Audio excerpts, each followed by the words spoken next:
Tonight, a royal arrival.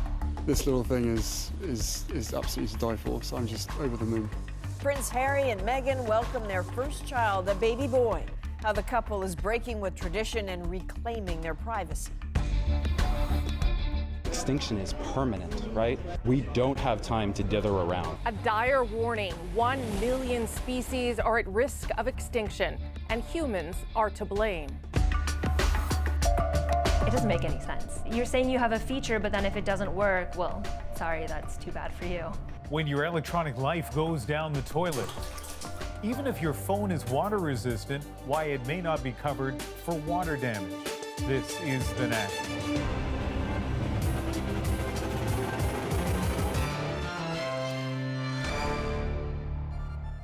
That a royal baby was coming wasn't a surprise, but when it finally happened today, it was news that flew. Harry and Meghan, the Duke and Duchess of Sussex, welcomed a healthy boy, a little overdue, clearly arriving on his own time, maybe setting the path for a life that will be led in his own way. Renee Filipponi on the beauty of a big day. On the arrival of a baby boy! Windsor's town crier delivered the happy news to a joyous crowd today. Baby boy Sussex, 7 pounds, 3 ounces, born early this morning. Hey, what a fantastic day. Have you seen the smiles on everybody's faces? It's wonderful news. Yes, it's a complete shock. We're all feeling quite euphoric and we're all getting a bit drunk here. Anne Daly drove down from Wales to celebrate, hoping to see the royal couple. But I think a lot of people have been very disappointed because we're all here for the wedding and we thought perhaps she might come out. But while the couple had never planned to make a public appearance, Harry did make a surprise statement for the media. The proud father, who was by Meghan's side for the birth, clearly thrilled. This little thing is absolutely to die for, so I'm just over the moon. Media stationed in Windsor had been watching and waiting for so long, some started to wonder if the baby was already born and the family was hiding out.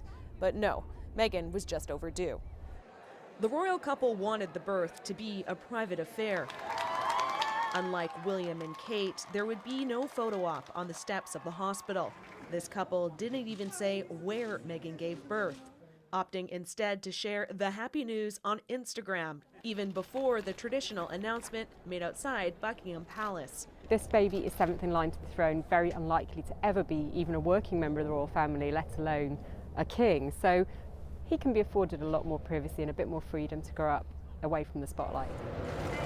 The couple hasn't announced a name yet. Some of the leading contenders are Alexander, Albert, and James. The new parents have promised to let the world get a glimpse of the new royal in a couple days. Renee Filipponi, CBC News, Windsor, England. As you saw just a moment ago, Prince Harry was totally beaming today. So here's more of his surprise statement for the record.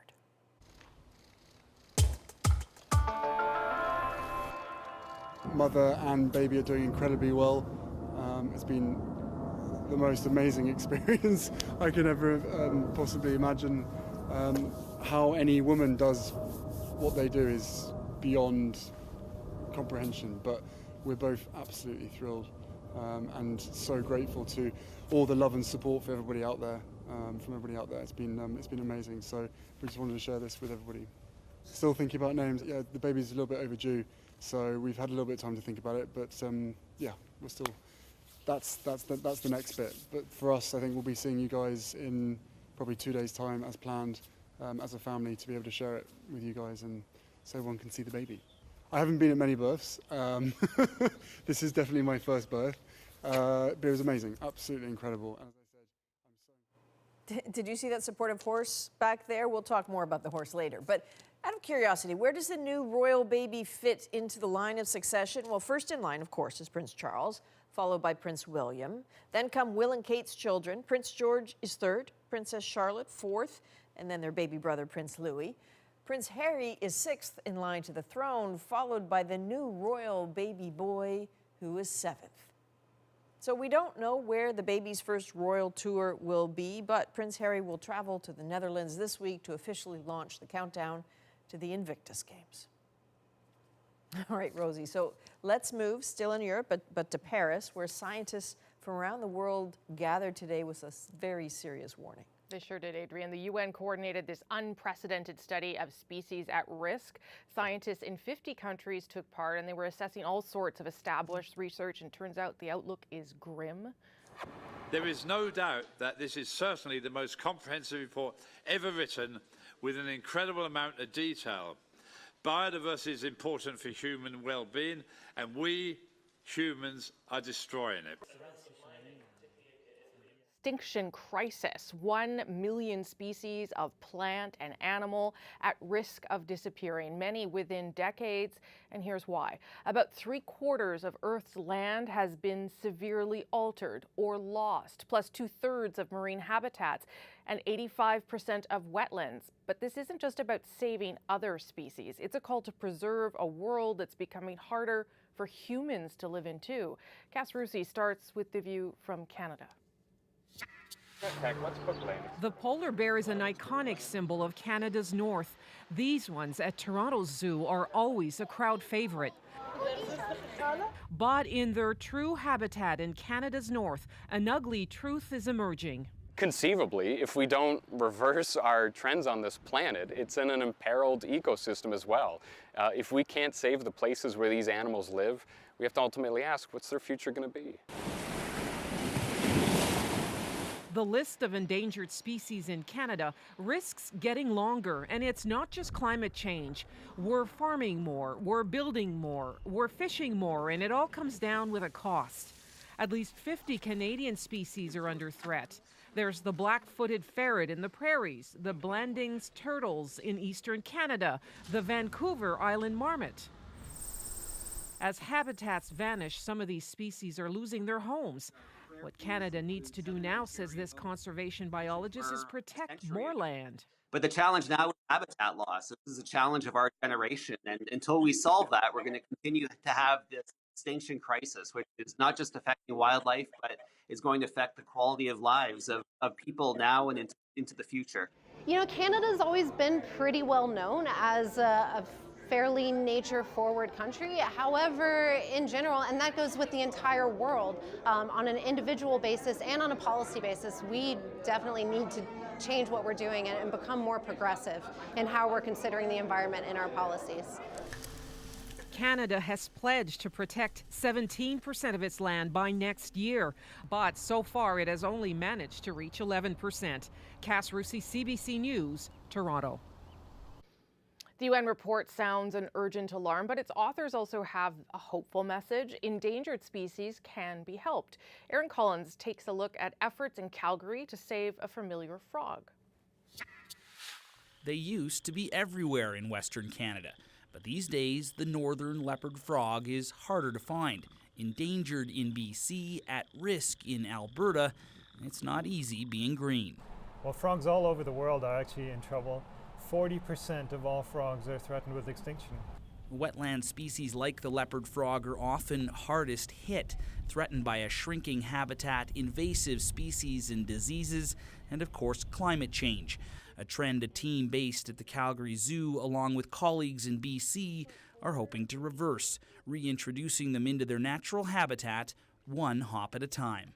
So bringing species or bringing these frogs back to places where they used to be, where they disappeared, through either moving them from the wild in one place to another place, or by being able to breed them in captivity and then putting them out again in the wild. Well, it's important work because what happens in the world's wetlands is a sign of what will likely happen everywhere else. So basically an alarm system for humanity. If frogs are doing badly, chances are the environment is bad for us too. They depend on good water conditions, good land conditions, and if frogs are disappearing, we need to worry. If we can save frogs and provide environments where they do well, then probably we will do well too. A reminder of how nature connects all species, and how a frog's fate on the prairies serves as a warning for the rest of us. Erin Collins, CBC News, Calgary.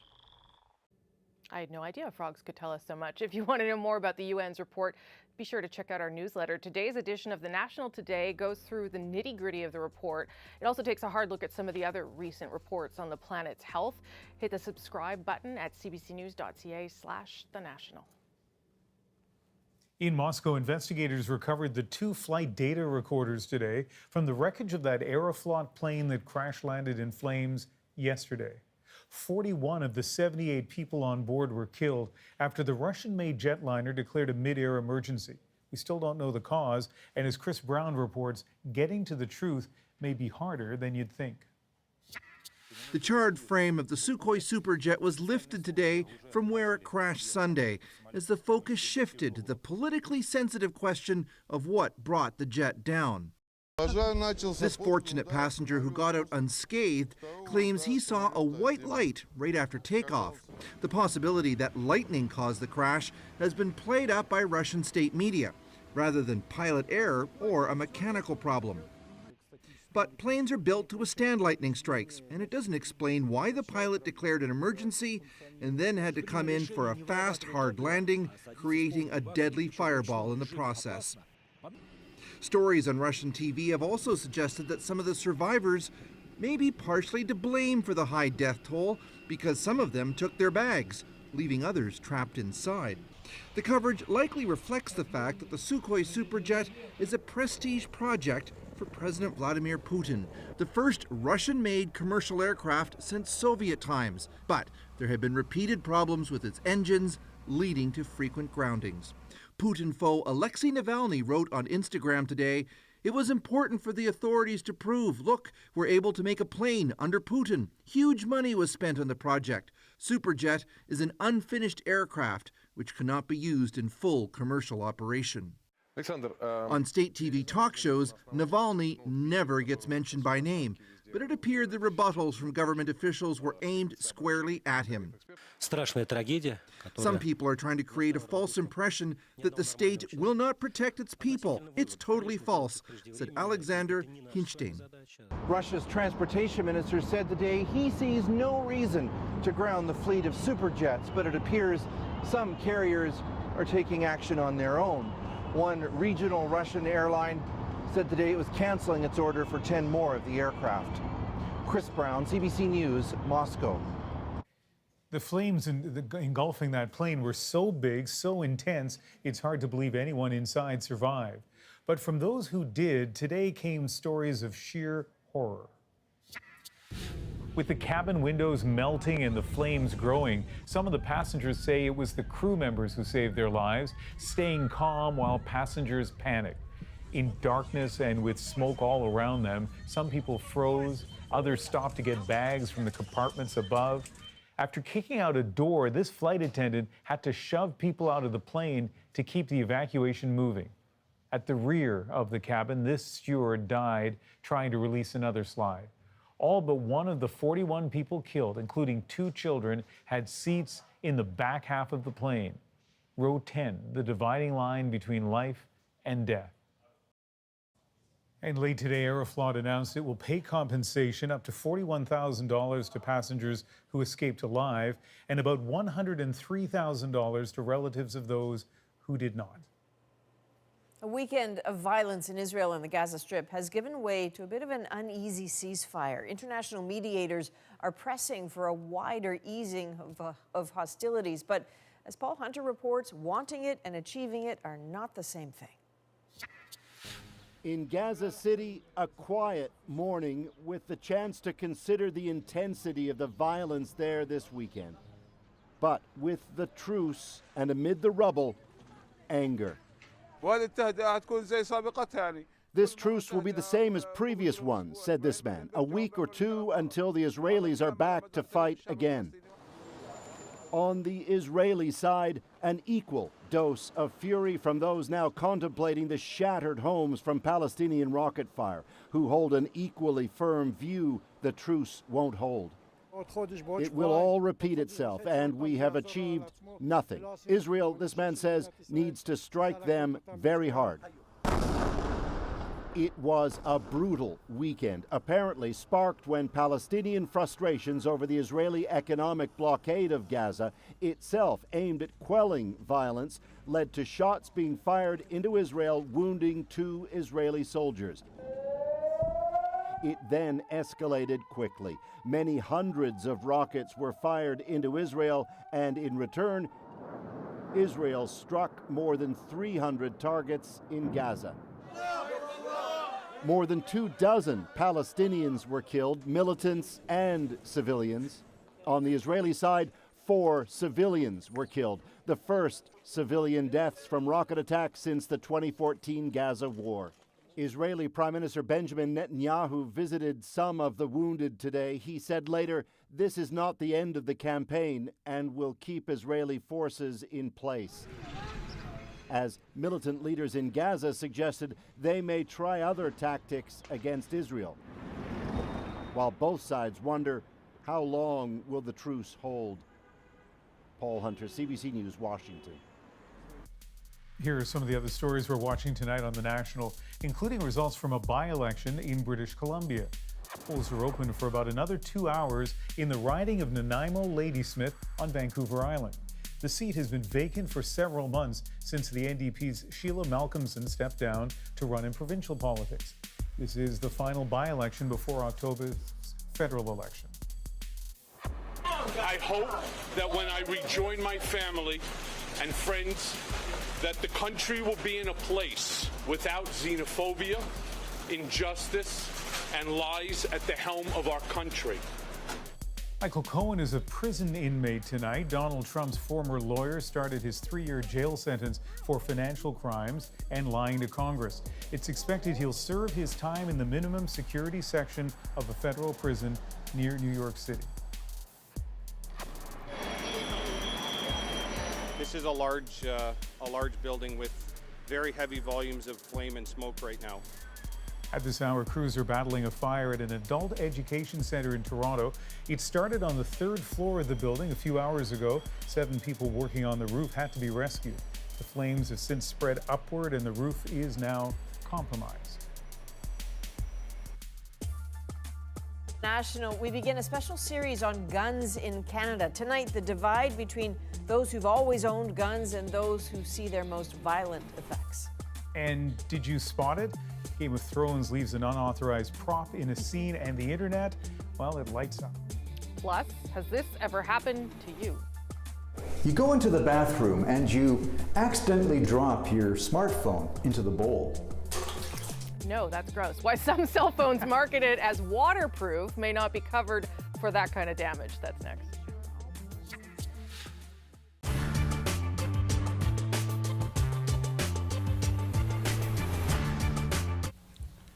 The message was clear. Accept this final offer or walk. The man leading the players' union into its first strike put it simply, and the stern faces of the players on the podium this afternoon gave him good reason to be confident. The vote results prove the player dissatisfaction with the owner's final offer. That offer was rejected by a vote of 560 to 4. It is a strike vote that most union leaders couldn't even hope for. Players who were supposed to face off on the ice tonight now stood shoulder to shoulder. They put aside their dreams of a Stanley Cup victory for the more pedestrian goal, to get a better deal. So I don't feel very good about being on strike at all. It's something that goes against the grain, I think, for all of us. This will pass, and I think we'll have a better game for it. We've been prepared for this for over a year now. Bob was really good. He informed us all of the issues. He told us to save our money. So if you haven't saved, you can only blame yourself for it because we knew this was coming. Everybody behind you. Veteran player Brian Trottier reassured his younger colleagues they are just barely men, and they still have their whole careers ahead of them. It didn't take long for team owners to get the message. And this statement from NHL President John Ziegler, read by a spokesperson. It is with deep regret that I advise that effective 3:01 p.m. Eastern Standard Time, April 1st, 1992, today, I have declared the 1991-92 NHL season suspended on a day-to-day basis until further notice. Owners and managers across the country were simply grim. I really don't think that some of these players understand the full ramifications of what's going to happen to this. Hockey in Canada is in danger of becoming extinct as we know it. By early evening, the owners' bargaining committee was already back in Toronto to meet again with the players. But 4 hours later, it was over for the night. until you come to an impasse, which we may be getting close, all of the issues are out there for discussion. These talks seem to be going nowhere in a hurry. In fact, both sides have now hardened their positions. Members of the owners' bargaining committee say they're still not willing to move.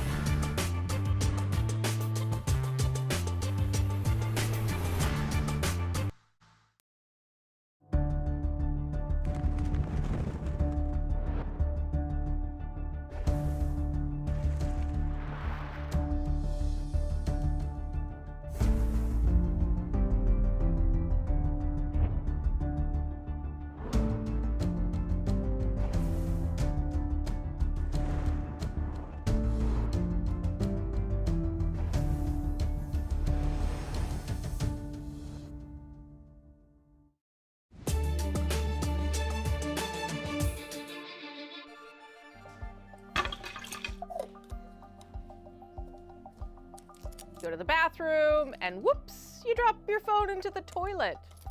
Fortunately, many devices are now apparently water resistant, meaning they should survive splashes, spills, even that, getting stuck in the toilet. But Eric Rankin found that doesn't necessarily mean you're covered.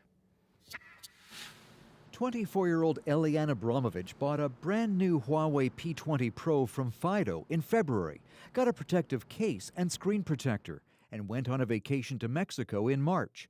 3 days in, she dropped her phone in the toilet. Well, first, I thought, oh crap, now I have to get this phone out. Eliane wasn't too worried. She bought the Huawei phone because it had an IP67 rating, the second top international standard for water resistance. But the phone died. Eliane says when she returned home, she learned her water-resistant phone wasn't covered for water damage. Huawei told her she had to pay for potentially costly repairs or buy a new phone. It doesn't make any sense. You're saying you have a feature, but then if it doesn't work, well, sorry, that's too bad for you. Online, Huawei bills its P20 Pro as being real-world ready, promising owners can go wild with a phone that's completely water-resistant to 1 meter. Like Huawei, most recent Apple iPhones and Samsung devices have the same water resistance rating. Samsung even suggesting its IP67 standard phones be rinsed with water after exposure to other liquids.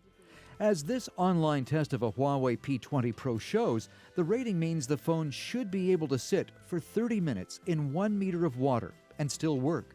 But Eliane's phone was in just 12 centimeters of water for 40 seconds. It's supposed to be able to go underwater 1 meter for half an hour, and that's not what happened, but it killed the phone. This tech expert believes some IP67 rated phones might not be sealed properly, and manufacturers need to acknowledge that. Water damage should not occur to that phone during that time. So if water damage does, we're looking at a manufacturer's defect. In an email to CBC News, Huawei repeated its warranty doesn't cover water damage. If our authorized service center finds any indicator of water damage, the warranty gets voided. But a spokesperson for the company issued a conflicting statement. Huawei Canada honors warranty claims for liquid damage unless there is clear misuse. The benefit of any doubt for these types of cases always goes to customers. Huawei is now offering to repair Eliane's phone under warranty.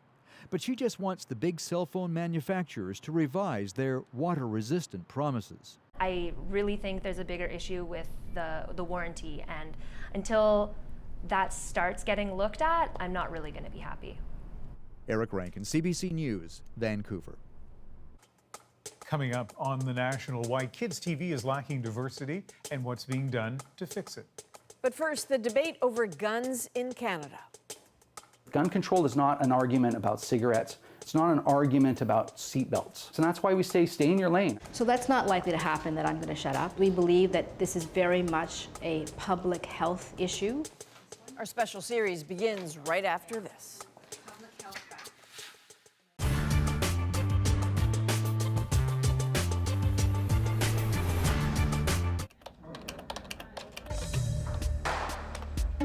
This is me. And this is me shopping. Oh, I know, it doesn't look like I'm shopping in the same way that, say, this does. This is shopping on the internet. If you don't believe the online experience can possibly approach the real thing, well then, you haven't visited the Internet Mall of America. They've actually created this site so that it's actually like a mall. There are floors, escalators, and look down here.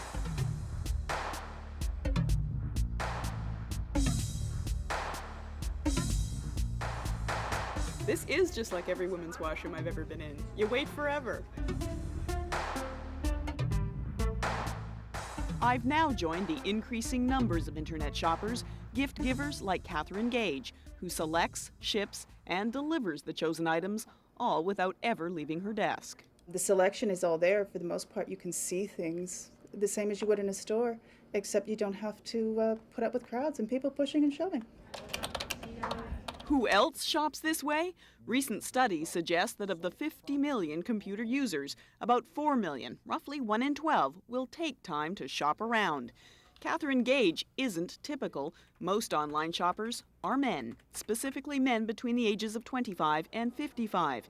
That may have something to do with the results of a recent British study suggesting men don't cope very well when shopping in the real world. And in many cases, women, when shopping, didn't even register any stress at all, whereas men had heart rate increases and blood pressure increases and everything else. Clearly, the shopping experience out in the malls is a stressful experience for men. There we go. Graham Bennett, who heads up a leading computer publication, points out as interesting as how they shop is when. Recent statistics said that over 50% of online shopping is done after 9 p.m. in the evening. In other words, after the real mall is closed. I can explore the shops of the online mall 24 hours a day. I can check out the Vatican gift store in Rome, or I can step into the virtual dressing room at Eddie Bauer. Maybe you don't like the tucked in look. You can have it hanging out if you want. Over at the real Eddie Bauer, where they've been offering shopping by catalog for years, they view their online store as a kind of electronic catalog. To be able to build your outfit, to see what it looks like, to see what the coordination is, and then to virtually call us toll-free and have us ship it to them. Eddie Bauer reports its online business is doing better than the company expected, but doesn't expect to abandon its real stores. They really like to come in here and touch and feel. I have no idea what I want or if I'll like something until I actually see it or try it on or smell it, or depending on what it is. Companies are trying to bridge the technology gap. At Land's End, you can build a model based on your own personal body type. Cindy Crawford.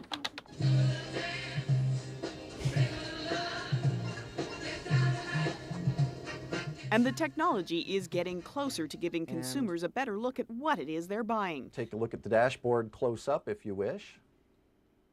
And it's a very interesting capability that at this point could be applied to virtually any product that you wanted to get a sense of what does it look like from this side and that side. Highly approachable for fashion and jewelry and a lot of other things where the devil is in the details. Speaking of jewelry, back in the Internet Mall of America, you know, this is the equivalent of shopping hell. Bank. But I can see it in my mind's eye. I fall in love with everyone I meet. I just want to be a normal dude. The checkered past of the Hudson's Bay blanket. The scene of the crime is always significant. You can take your blindfold off, take off all your clothes. Canada's public podcaster.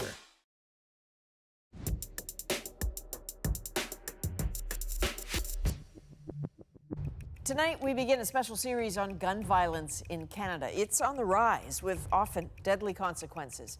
In 2013, guns accounted for 27% of homicides. Since then, the number has jumped to nearly 40%. In the coming days, we'll show you how illegal guns get here, and we'll examine the gun control legislation now before Parliament. That's something that always divides this country.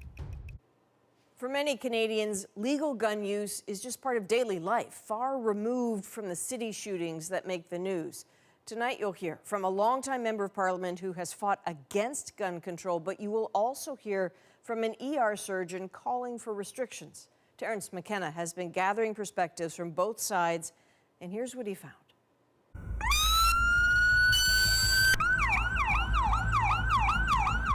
Ambulances race through the streets of Toronto almost every day with victims of gun crime. 10-9 to Sunnybrook on a C-Test 1 FTT. Patient is unresponsive, GCS 3. Police report 631 gunshot victims last year, with gun homicides up 31% from the year before. The victims are rushed to the major trauma centers in the city, one at Sunnybrook Hospital, one at St. Michael's downtown. Dr. Najma Ahmed is a trauma surgeon at St. Michael's. So we're getting ready for surgery. These patients have very serious and life-threatening injuries with lots of blood loss, multiple organs injured, multiple holes in injury from the blast of the bullet to multiple organs. And in the first hour or so, we're focused on just saving the patient's life.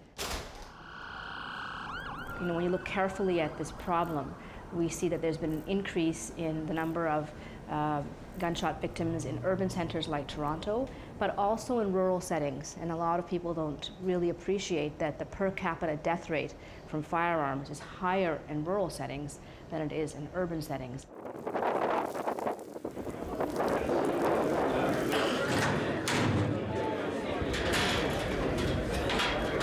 The key factor in the political debate about gun control in Canada has always been the divide between the city and rural communities.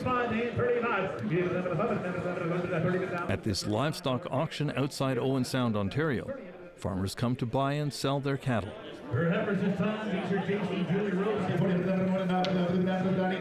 The bidding is fast.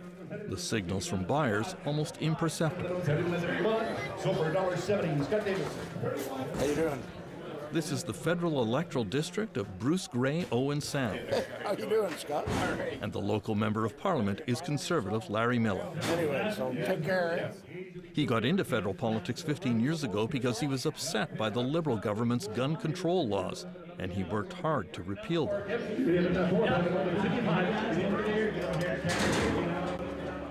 How are you doing, sir? Not too bad, yourself? Not bad. Good to see you. Anyway, so did you find some cattle you like today? In the coffee shop adjacent to the auction, most people would like to tell city folk to take a hike on the gun issue. I totally get and I totally understand why people in downtown Toronto have more of a fear or dislike for handguns or guns in general than somebody in rural Canada. And the difference is understanding. The rural-urban divide, and yes, it's there.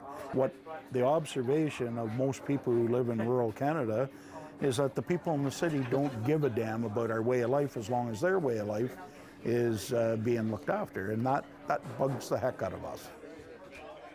In fact, the homicide rate in Canada is 45% higher in rural areas than in cities. When there is a gun in the home, the homicide rate is 3 times higher, and the suicide rate almost 5 times higher. 3/4 of gun deaths in Canada are suicides. You know, a lot of this discussion, though, has come down to handguns, whether they're going to ban handguns. Why do people in rural areas need handguns?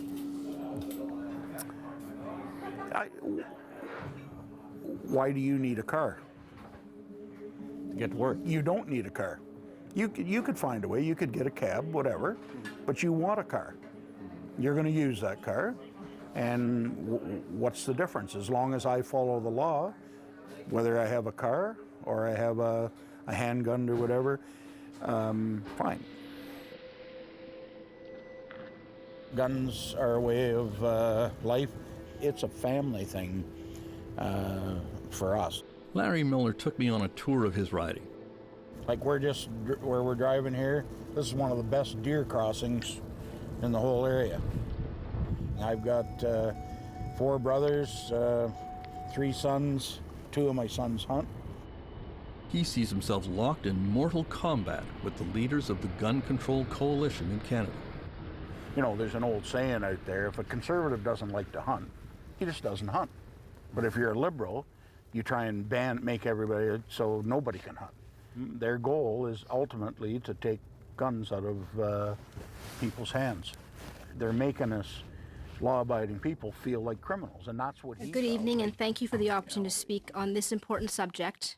Dr. Ahmed recently testified before the Senate committee studying gun law proposals.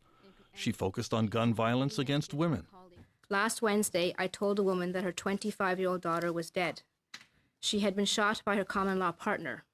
The fatal wound was the bullet that tore through her brain from behind, and on the grandmother's lap sat a 9-month-old daughter. This was a preventable tragedy. Well, the femicide report documents that in 2018 there were 148 women killed by femicide in Canada, and the most common method of killing was by gun. And there's quite strong evidence to suggest that guns, firearms, can be used as methods of intimidation in domestic abuse situations. A lot of women, particularly unfortunately in rural settings, are held hostage by a firearm that's in a home.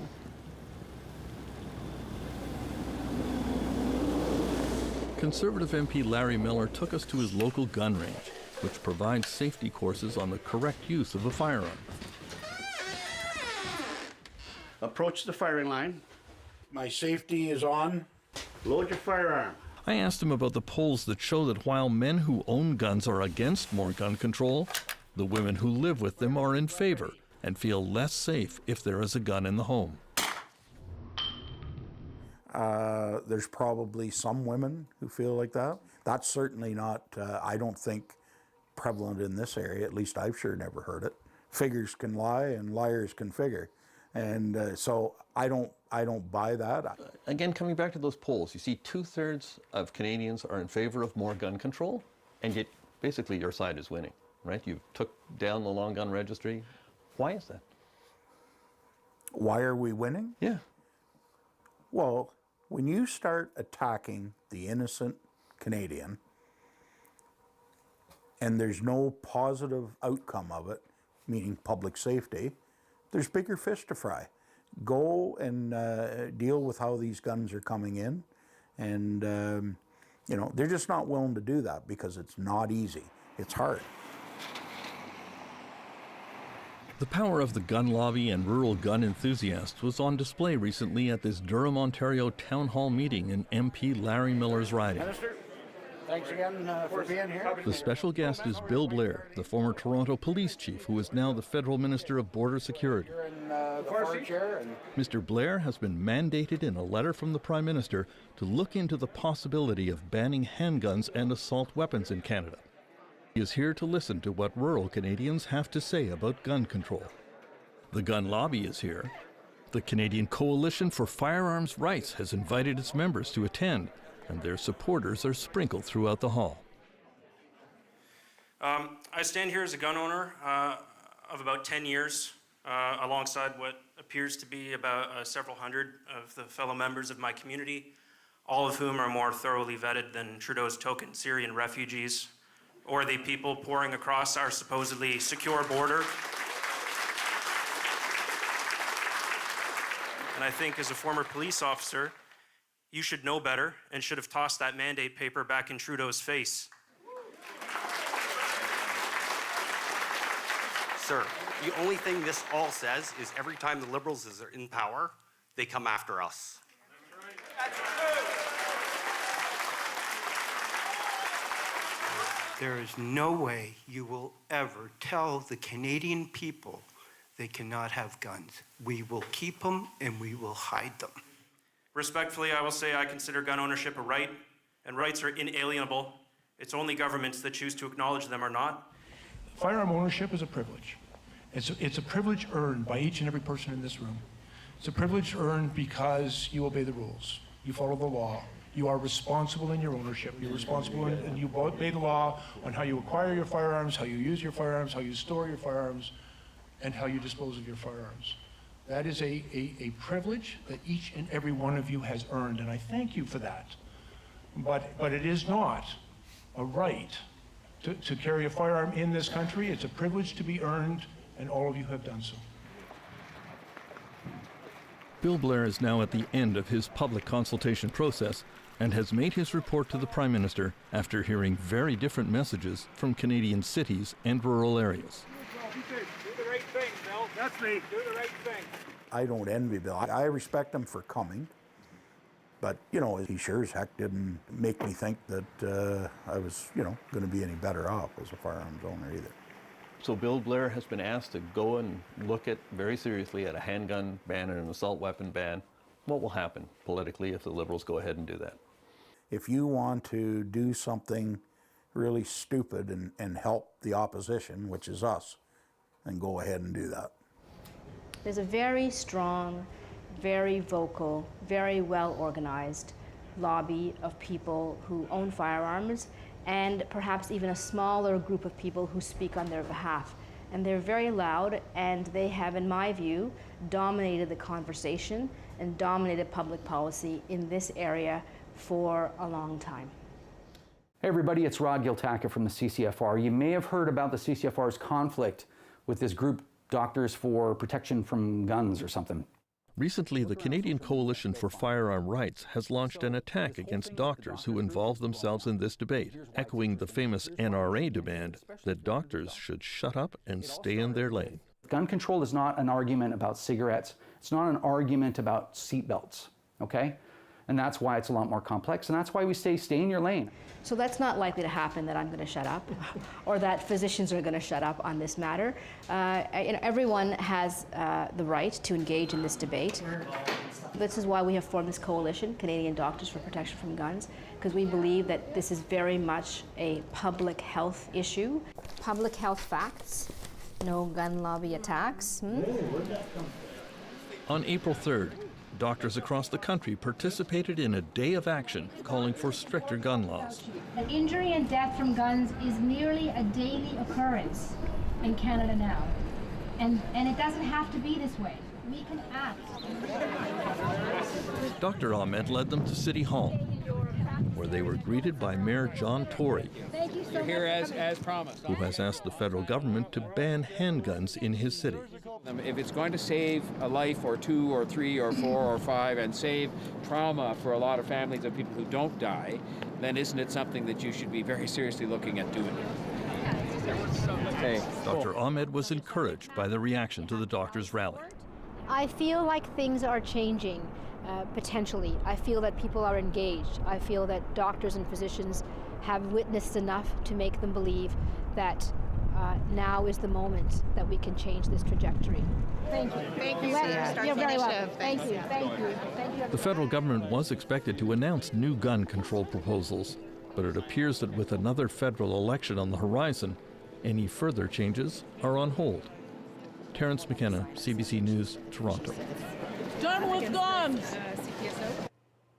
Tomorrow, in the next part of our series, Terrence will take a close look at the limited gun control legislation now before Parliament. He will also tap into the heated debate over a proposal to ban handguns and assault weapons. Here's a peek. The AR-15 rifle was used in the Sandy Hook Elementary School shooting in Connecticut, I was in the gym and I heard like 7 loud booms. the First Baptist Church shooting in Texas, and in the Parkland school shooting last year in Florida. He went up and down the hallway, shooting into the classrooms. He shot through my door. So that is the infamous AR-15 rifle. It's a semi-automatic only action. But to us in the industry, it's quite laughable to think that this is more dangerous than another semi-automatic rifle.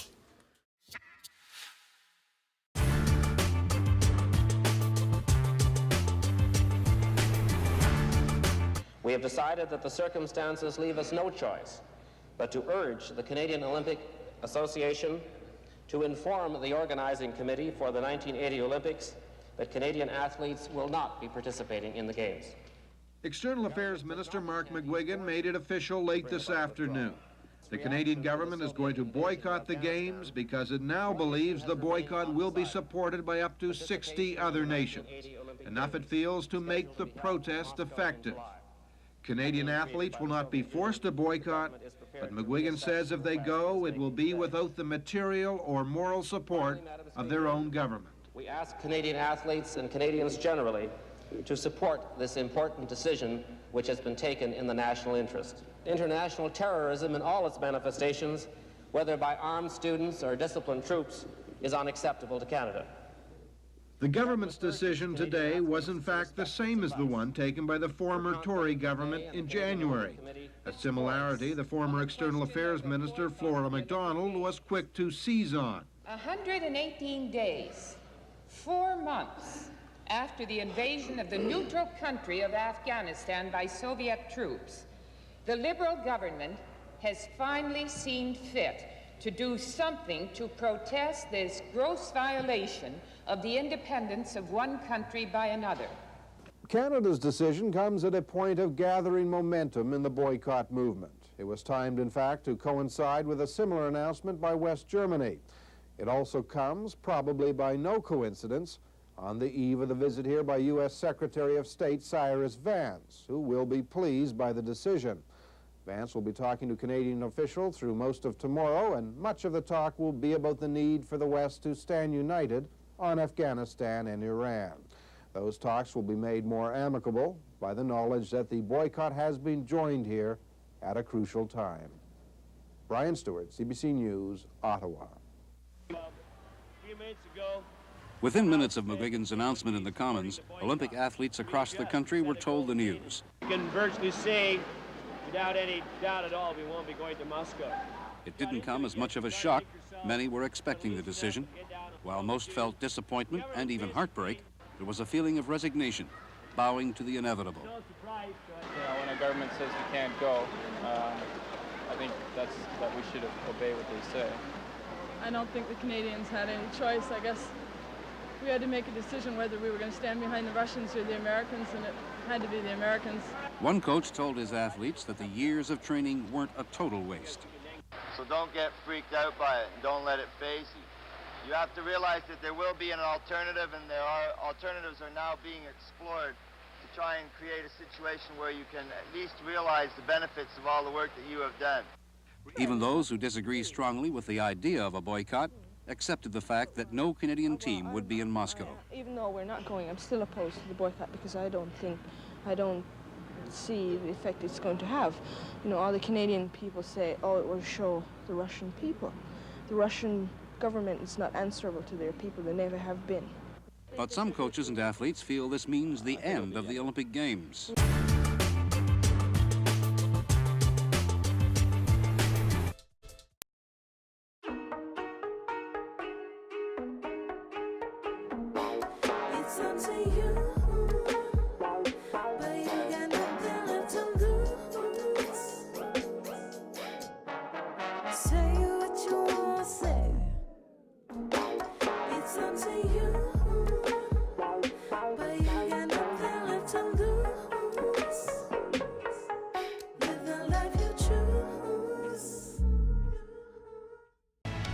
CBC, Canada's Olympic Network.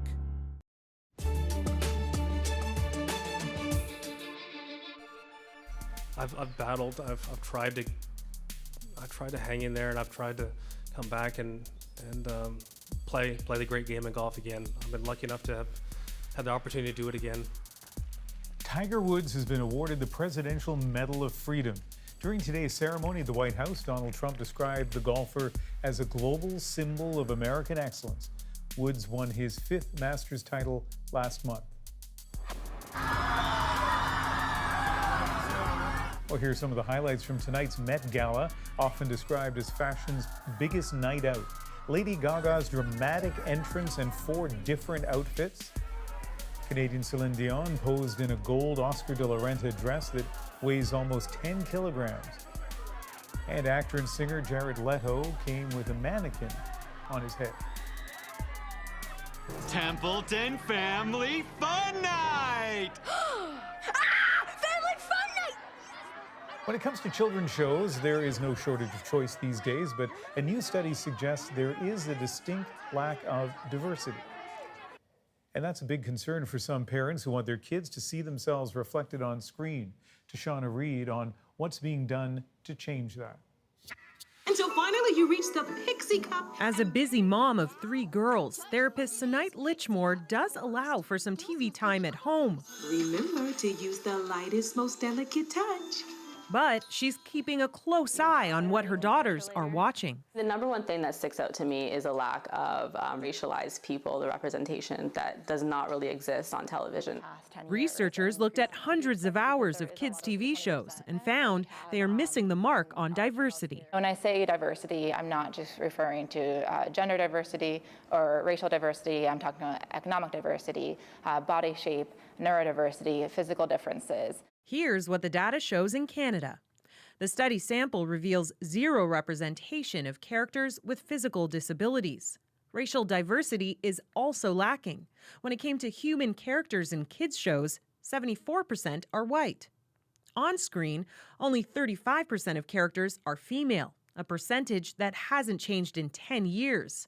And behind the scenes, men dominate as creators, writers, and directors. There was also the issue of how gender is portrayed on screen. We saw that females were twice as likely to use magic to solve their problems compared to males, and males were more likely to use STEM skills, so science and math, as well as physical strength. Do you really think the legend is true? Gender roles were top of mind for the creators of the new Canadian tween show, Detention Adventure. We always wanted females to be sort of our protagonists and our leads in that way, because I think, I was raised by my sister and my mother mostly, so they were very strong women, and I wanted to definitely portray that on camera.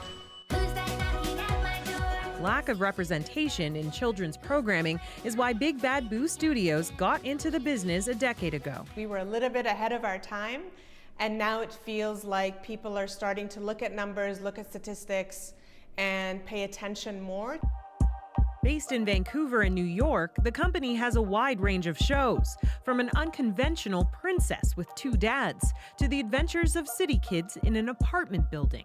I ate everything on my plate, and it was really delicious. Behind the scenes is a diverse team of creators, voice actors, and a gender-balanced writers' room. I wanted the writers to write for these characters from real experiences so that the episodes would resonate with kids. Authors of the study say they're optimistic the TV industry is listening, and the next decade will better reflect the world we live in. Tashana Reid, CBC News, Toronto. The moment is next. The surprising Canadian connection at Prince Harry's big announcement today. Thank you. Thanks, guys. Did you spot it? We will explain next, but first.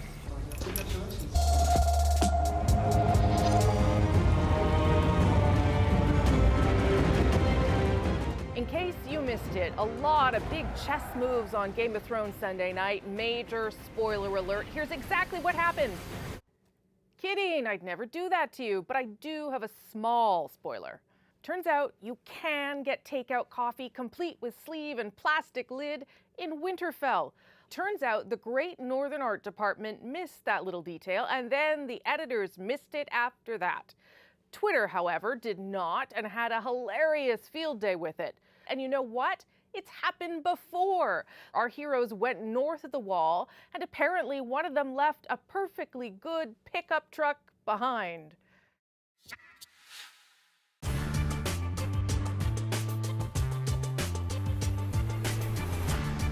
120 kilometers southwest of Winnipeg, tucked away in the Pembina Hills between St. Leon and Deerwood, lies Altamont. Population, 70 and shrinking. In its heyday of the 40s, it was a bustling farming community of 165. But like so many small prairie towns, hard times on the farm and the lure of the big city have forced this community into decline. This is the main street of Altamont, Manitoba. Back there used to be the post office, and that was the hardware store. This was the grocery store. Further on up ahead, there used to be a school and a boarding house. They're all closed now or demolished. But there is one building that has endured through good times and bad, and in a unique way has been the key to survival for this little community. If they wouldn't be at the rink here, there wouldn't be nobody here at night. I mean, most of the people come to town at night just to come to the rink. Like they bring the kids to the rink, and that's it. If it wouldn't be there, well, I don't think nobody would come to town. Emile Grenier is almost a town unto himself. He's the grocer, hotelier, restaurateur, and bus depot manager, but most important, he's president of the Altamont Curling Club, Canada's oldest single-sheet natural ice curling skating rink under a tin roof. If you're the president of this curling club and the skating rink, you got to work like hell because that's the only way we can keep this place going. It's the frontier spirit of hard work and pitching in together that built this club almost 100 years ago and keeps it going today. You try to get everybody involved in town and try to get as much money as you can get from everybody to keep this place going, because this place doesn't make much money on its own. Like you see, like this wall here, we built it last year, and once we had all the wall done, we took all the sheet of plywood that we had on there and we sold them to everybody in town and businesses and whatever. So who's Bessie McDonald there? She gave $100, eh? She gave $150. No, she gave us $200 for that sheet. She gave us twice the money it was worth. Really? You're doing a fine job. Maybe next year we'll hire you for a caretaker. Hey, so let me get this straight then. As vice president, do I have to flood the ice and pebble the ice and scrape the ice and all that stuff? If you're the president or the vice president, it doesn't matter what you are. You do all the work here anyway. Now, you're telling me you built some new toilets too, eh? The rink didn't always have this high-tech Zamboni. Back in the old days of gas lamps and outhouses, a horse was fitted with special ice shoes to haul the water. Dues could be paid in cordwood and coal. Some folks in town still remember those days. The rink stands on land donated by the Holliston family. Daughter Bessie still lives on the old homestead, just a curling stone's throw away. Oh, I took all my schooling here. Up to grade 11, that's as far as we went then. Yeah. Here's the main street of Altamont. When was this, 19? No, it doesn't give the date, but there's the school that I went to there. Oh, that's quite a big building, eh? Oh, yeah, 3-story it was, yeah. Well, what is this? Well, that's what the first year I curled in the Bonsby with Johnny Gregg, and he bought my curling fee for the winter, and it was $1. $1 for the winter? $1 for the winter. There it is. Johnny Gregg gave me this the first year I curled. Now, is Johnny Gregg sweet on you, or? No, he's just an old bachelor. Bessie is Altamont's historian. She keeps a scrapbook of all the town's goings-on. At age 81, she's seen many a bonspiel. I guess we just grew up curling, skating, hockey, and I still have great interest in it. In the bonspiel, I go over there at 9 in the morning and come home at 6 at night because I eat there too. People come in from other towns. Bessie and older brother Gordon are cheering on the Brunels, and the other team, the Brunels, at tonight's final game of the season. Both teams have been battling all winter, looking to settle an old score. That is, if they can score.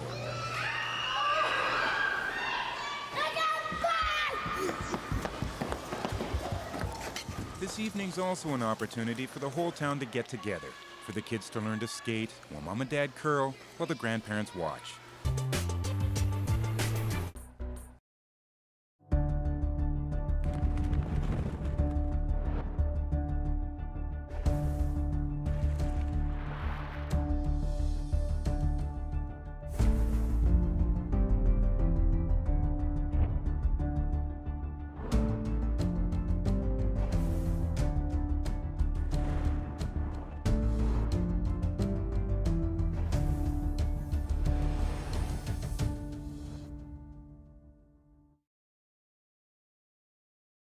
Canada's Olympic Network. There it is, the Toronto skyline reflecting the big day in the UK. The CN Tower lit purple tonight to celebrate Harry and Meghan's new son. Now, in his surprise statement for the media, a pretty giddy Prince Harry thanked pretty much everyone who was there. And yes, if you look closely, there is a Canadian connection. We'll explain all that in tonight's moment. This little thing is absolutely to die for, so I'm just over the moon. Prince Harry clearly couldn't contain his excitement, which may explain why he also did this before leaving. Thank you very much, guys. Thank you. Thanks, guys. So those are the horses in the background, and yes, he just thanked them.